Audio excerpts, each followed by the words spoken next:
अहम खबर आपको दें, डी चौक पर एहतजाज पर वफाकी दारुल हुकूमत में PTI रहनुमाओं के खिलाफ मजीद 10 मुकदमात दर्ज हो गए हैं, जिसके बाद कुल तादाद 20 हो गई है। मजीद जानते हैं डॉन न्यूज के नुमाइंदे शकील करार से। जी शकील करार, बताइएगा कौन कौन से मुकदमात दर्ज किए गए हैं?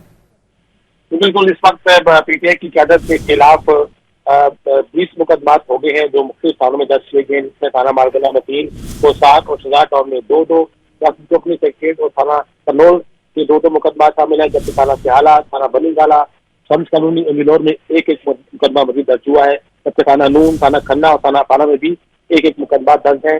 और इसमें अब तक जो है वो 853 अफराद को गिरफ्तार किया गया है, जिसमें 5 खवातीन भी शामिल है। 13 मुकदमा ऐसे हैं जिनमें एंटी टेररिज्म एक्ट के तहत दफा शामिल की गई है और अब तक 640 अफराद गिरफ्तार था, उनकी शनाख्त का अमल भी मुकम्मल हो चुका है। शकील करार अपडेट कर रहे थे, आपका बहुत शुक्रिया।